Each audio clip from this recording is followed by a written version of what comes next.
Want to do the honors of starting off? Okay. I'll start it. So, on YouTube, it gives us the opportunity to show you guys our whole life and what Hailie does on a regular basis, and building shops and building tire swings and doing really fun stuff and racing. But we also wanted to bring you along with the hardships that we're dealing with right now. 2 days ago, yesterday actually, I walked in the house, into the apartment, and our little dog I walked in and I laid down, and he fell on his side and started having a seizure. And I didn't know what to do. I didn't know really, I've never seen it before, so I immediately ran to him. I picked him up, and I thought he'd stopped breathing, so I kind of opened his mouth and blew into his mouth. I didn't know what to do. No one knows what to do in those situations. You don't expect those things, especially with a perfectly normal dog. He's perfect. He's the best thing I've ever come by. He's my best friend. And I called Hailie and I said, "Hey, the dog." He scared me so bad because I thought I've always had scary situations play out in my head where he comes home, because we do leave the dog at home some days for a couple hours, and we can't take him everywhere when we're busy doing stuff, and I have things in my head where I'm last thing I want is for him to come home and the dog is on the floor and not alive. And so he calls and he starts yelling on the phone, the dog, crying. And I'm I thought he was dead, and I started crying, and I was what happened? What, is he okay? Is he alive? He's breathing. He's a seizure. He's shaking. And so I called. I know we have the closest hospital right here. It's right next to the grocery store, about a mile away. I was go there. I ended up looking at the hospital because it's 5:55. I remember exactly. I called. I was I'm crying on the phone. Please stay open. My dog, I think he's dying. I don't know what's going on. And they're oh, we're closed already, but go here. So he was already driving. He was almost there. I sent him the address. He goes there. I showed up about a minute later because I was busy running errands. I just got done with Sim. It was, what is it? What? I just got done with Sim. It was yesterday, actually. Yesterday afternoon. We got there at about 6:05. They rushed him back. I didn't actually get to see him before he got back into the room. After they took him back and everything, they did all his blood work. All his blood work came back great, and he's never had problems with seizures before or anything like that. He's never shown any signs. He's always of anything. He's been a perfect dog. He's such a good little dog, and he runs around like crazy, and he does burnouts and hot laps in the kitchen, and gets the little zoomies when he runs around, and he slides into doors, and he loves life. So anyways, they took him back, and they looked over him and said that they were just going to watch him for the night. We had an option to take him home or let him stay there for 24 hours to monitor him and everything, which I was keep him there. I don't know what's going on, and I want to make sure he's okay and can get help if he needs it. So at 6:30 this morning, we got a call that said he had another seizure this morning, and we needed to get him to a specialist as soon as possible. So, and while we were there, the doctor said he had just had another seizure, so now he was at 3. And just by time we got there, within 10 minutes, we're really close to where that place was. So they gave medicine to sedate him enough for us to get him 45 minutes. He's a small dog, so you can't give him a lot. And so they ended up telling me where to go. There's 2 places. There's one in Huntersville, which is only about 15 minutes from us, or there's one in Matthews. This neurological specialist that we needed to go to for the seizures was in Matthews, which is 47 minutes away. So they're you need to go quick, this stuff's gonna wear off, and the problem is when the sedating stuff wears off, that's when he's gonna have another seizure because he's fully awake and alive. And so they gave him the stuff, handed him to me, we ran out to the car, and he was laying on my chest in the car, and Chase is driving. I was going ridiculous down the road. Trying to get there as fast as possible. On the way there, I didn't know what he was supposed to be acting like, and I knew I didn't think he was going to be that bad, because today I had a video shoot to go to in the morning very early. Is why I was up early. I'm getting ready before they called us. I drove separately this morning to the Mooresville vet that we went to, that we initially took him to. And then after seeing the condition he was in, I was like, I can't just send him with you and not be in the car. He needs help. And so I was laying in the passenger seat. I had him on my chest, laying there. He had a cone around his neck, but he couldn't keep his head up, and I didn't want him to start choking. So I took the cone off and just let him lay on my chest.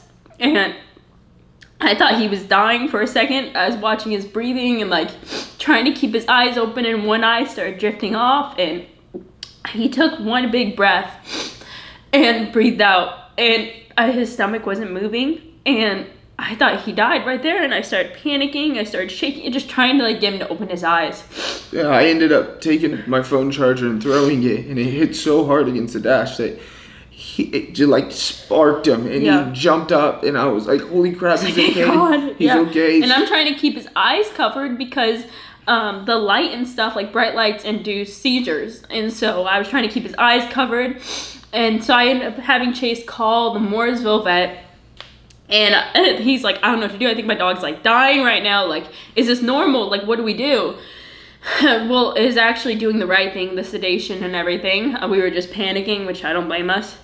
We got about 5 minutes away from the Matthews specialist, down 47 minutes away. And he started coming back to life, and I was panicking because he was starting to get all wild, crazy stuff how he normally is. And I didn't want him to go into another seizure or have another seizure because we couldn't do anything about it. If that could have just been the end of it, the best thing I can do is hold his eyes closed and hope it's not long. But we got to the hospital there, and they took him back, and he ended up having another seizure there. And right. As I brought him in, and they took him minutes later, he had another seizure. So they sent him to the neurological side, and they called us and said, you need to, because we weren't allowed to sit in the waiting room with the COVID stuff. So they said, we either need to do an MRI or we can treat him as if he has epilepsy, but we don't know exactly what it is. And the MRI would tell us, but I don't know if you guys by this time he's had 5 seizures. Yeah, 5 seizures. And I don't know if you guys are financially okay to do that. And anything. I would drain my bank account and take a loan for that dog. I would do anything for him. He's my best friend, guys. You don't understand. And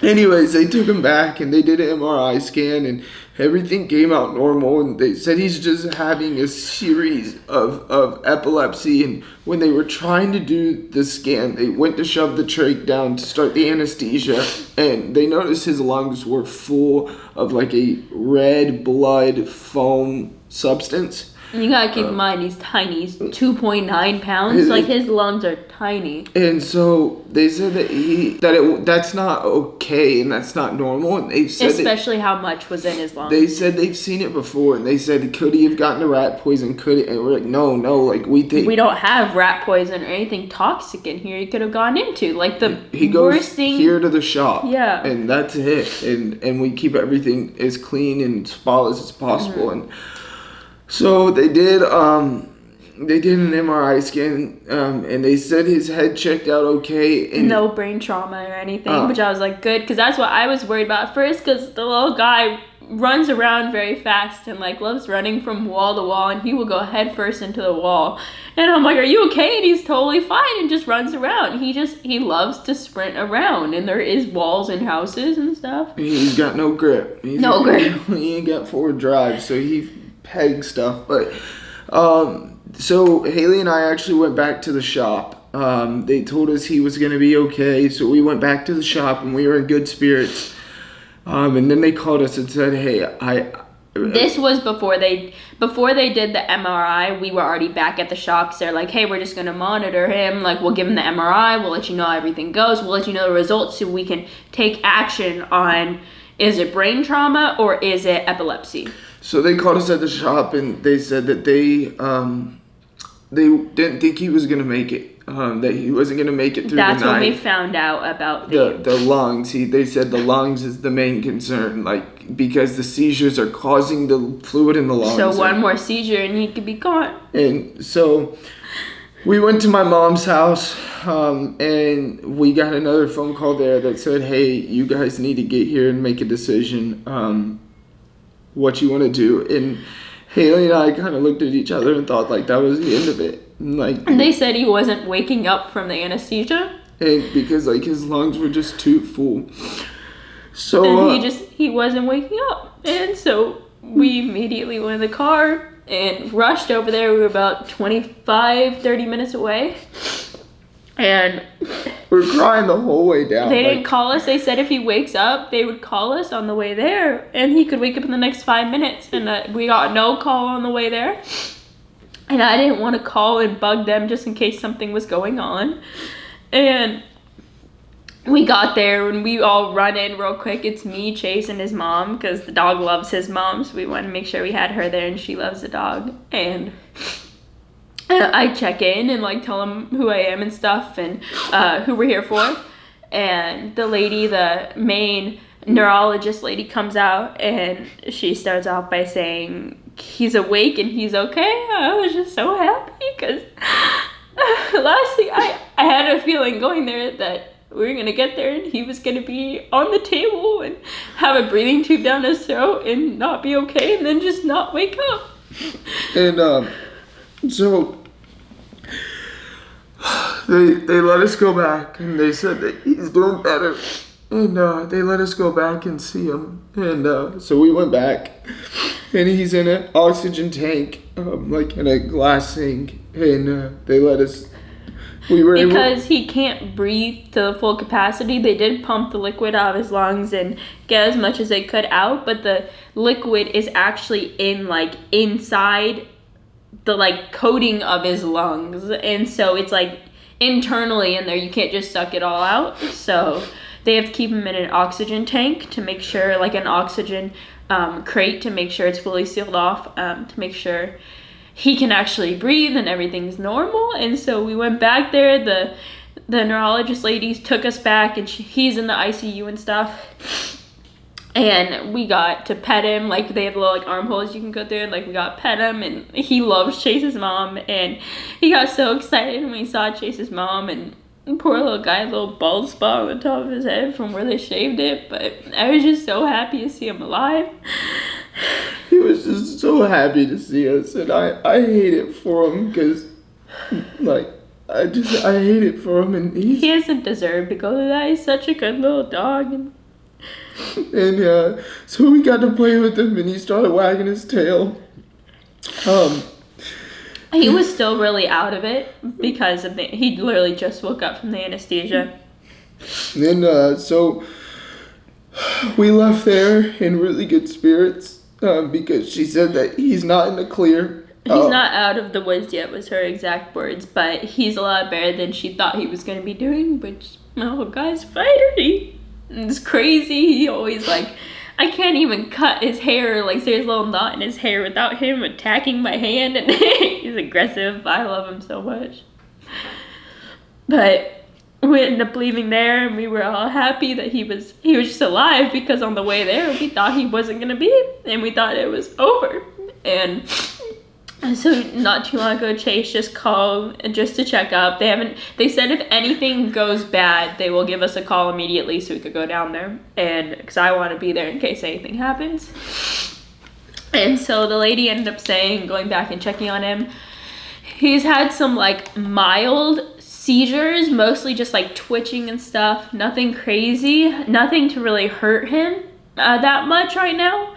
They still have it mostly under control. When they did the tests and everything, the MRI, they put aside the idea of it being brain trauma and went towards the epilepsy side because that's what they think it is. And they said there was nothing that we could have done. There was no signs. There was no way for us to like know if we triggered it. There was nothing. Like we've done our research and like he was perfectly fine 2 days ago. Totally fine. Totally fine. We sat here and watched Logan Paul fight. And he sat here and jumped around, and I gave him treats out of my hand. And just the cutest little guy in the world. And he's such a good dog. And I just don't want to see him go.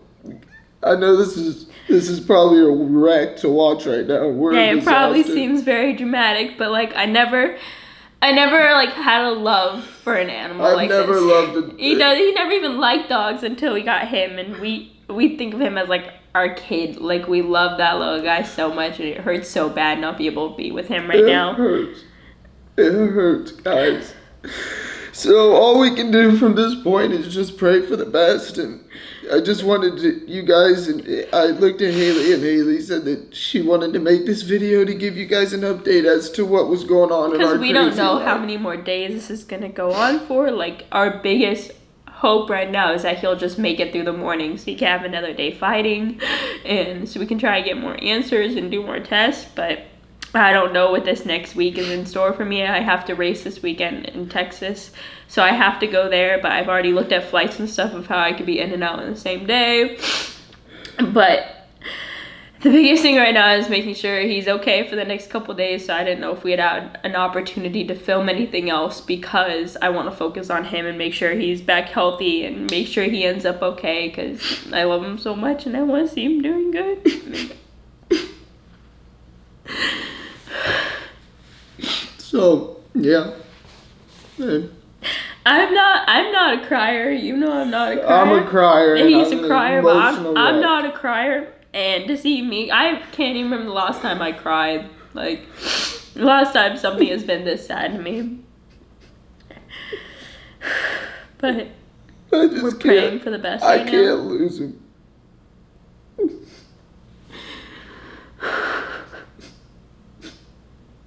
So, thanks guys for watching. I don't know when, we'll get everything together and just get back on our feet. And, see you guys just say a prayer for my little guy. And he makes it through this and we're all good. But thank you guys for everything and thank you for watching. And yeah.